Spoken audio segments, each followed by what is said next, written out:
আমরা বাঙালি, আর এই বাঙালি শব্দটার সাথে পিঠাপুলি যেন ওতপ্রোতভাবে জড়িত।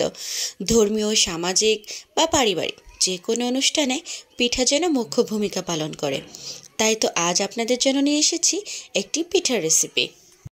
এই পিঠাটাকে অনেকে পাকন পিঠা বলেন, অনেকে নকশি পিঠা বলেন, আবার কেউ কেউ ডালের পিঠাও বলেন। তাহলে চলুন আর কথা না বাড়িয়ে শুরু করছি আজকের রেসিপি।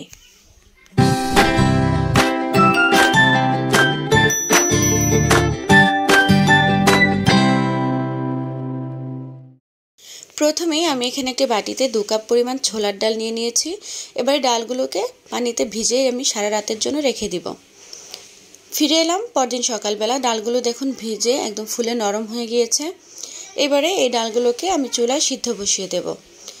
ডালগুলো যখন পানি বলক চলে এসেছে, এবার এর মধ্যে আমি 2-3টি দারুচিনি এবং এলাচ দিয়ে দিয়েছি।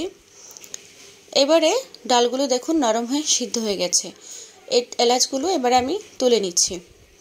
এলাচগুলো তুলে নিয়ে এবার এই ডালগুলোর মধ্যে আমি পরিমাণ মতো পানি দিয়ে দিচ্ছি এবং একটি ঘুটনির সাহায্যে ভালোভাবে ঘুটে নিচ্ছি, যাতে করে পানিতে একদম মিশে যায় এবং কোনো লাম্পস না থাকে।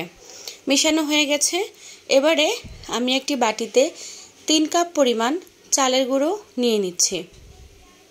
এই 3 কাপ পরিমাণ চালের গুঁড়োর সাথে নিয়ে নেব 1 কাপ পরিমাণ ময়দা। এতে কি হয়, চালের গুঁড়োর পিঠাটা, সরাসরি চালের গুঁড়োর পিঠাটা একটু শক্ত হয়, এর সাথে একটু ময়দা বা আটা মিশিয়ে দিলে পিঠাটা একটু সফট থাকে।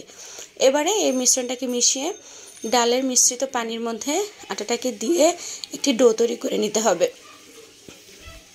চালের গুঁড়োর ডো কিন্তু একটু সময় নিয়ে করতে হয়, কারণ এটাকে সিদ্ধ হওয়ার একটা ব্যাপার থাকে। তাই আমি চারপাশ থেকে একটু পানিটাকে বের করে দিয়ে ঢাকনা দিয়ে ঢেকে দেব। একটু সময় করে আস্তে আস্তে এই আটাটা যখন আপনি দেখবেন হাত দিয়ে চাপ দিলে একটু স্পঞ্জি ভাব আসছে, তখন বুঝবেন যে আটাটা রেডি হয়ে গেছে। আমার আটাটা রেডি হয়ে গেছে। এবার একটু নেড়ে চেড়ে মিশিয়ে নিয়ে আমি একটি পাত্রে ঢেলে নিব। তার মধ্যে আমি এখানে একটি পাত্রে আমি গুড়ের শিরা তৈরি করে নিব। এখানে আমি 1 কাপ পরিমাণ গুড় নিয়েছি এবং তার মধ্যে দিয়ে দিচ্ছি পানি। পানিটা দিয়ে এই গুড় মিশ্রণটার মধ্যে দিয়ে দেব দারুচিনি এবং এলাচ দিয়ে মিশিয়ে নিয়ে এর মধ্যে আমি সামান্য পরিমাণে একটু 1 চিমটি পরিমাণে একটু লবণ এড করে দিব। এতে করে মিষ্টির সামঞ্জস্যটা ঠিক থাকে। লবণ এড করে দেওয়া হয়ে গেলে এবারে জাল করে নিব। এটা আসলে কোনো একতার বা দুতারের ব্যাপার নেই, ঘন হয়ে হলেই আপনি তুলে নিতে পারবেন। এদিকে আমি একটি পাত্রে আমার আটার ডোটাকে ঢেলে নিয়েছি। এবারে এটাকে ভালো করে হাতে তেল নিয়ে ময়াম করে নিতে হবে এবং খুব সফটভাবে একটা ডো তৈরি করে নিতে হবে, যাতে কোনো রকমের লাম্পস না থাকে।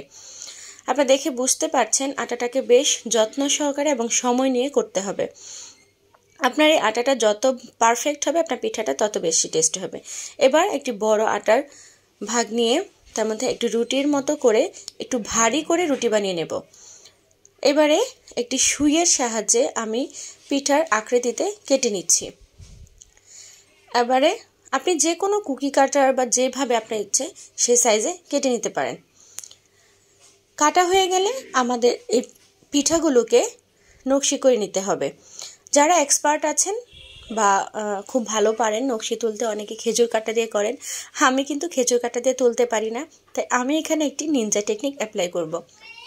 আমি এর জন্য নিয়ে নিয়েছি একটি চিমটা বা শোন। আমরা বিভিন্ন কাজে এই চিমটাগুলো ব্যবহার করে থাকি। চিমটার সাহায্যে আমি পিঠাগুলোকে নকশি করে কেটে নিচ্ছি। আপনারাও কিন্তু চাইলে এটা অ্যাপ্লাই করতে পারেন।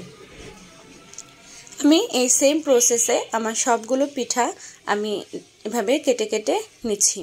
এই পিঠাগুলো আসলে মূলত যতটা আপনার কাটাকাটি বা আপনার নকশিটা যত বেশি হয়, পিঠাগুলো নাকি তত বেশি মচমচে হয়। তাই আমি পিঠাগুলোকে চেষ্টা করছি আমি যতটুকু সম্ভব বা যতটুকু পারি সেভাবে করে কেটে নেওয়ার জন্য। এই জিনিসগুলো আসলে আমাদের মা, দাদি, নানি তাদের হাতে খুবই পারফেক্ট হয়।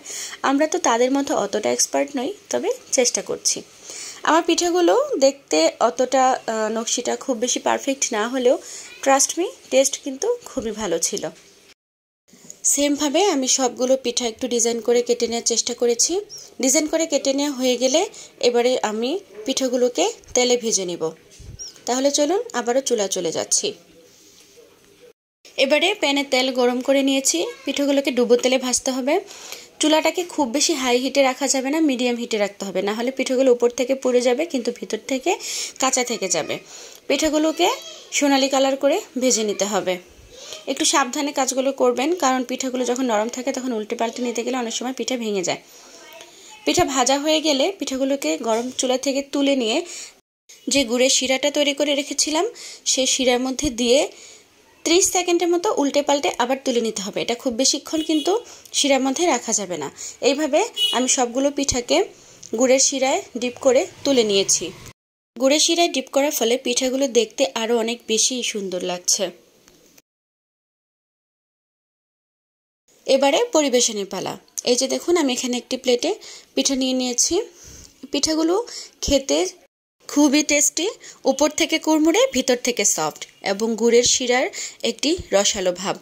আমার প্রসেসগুলো অ্যাপ্লাই করে বাসায় ট্রাই করবেন, ইনশাল্লাহ ভালো লাগবে। আজ তাহলে এই পর্যন্তই, ভালো থাকবেন। আল্লাহ হাফেজ।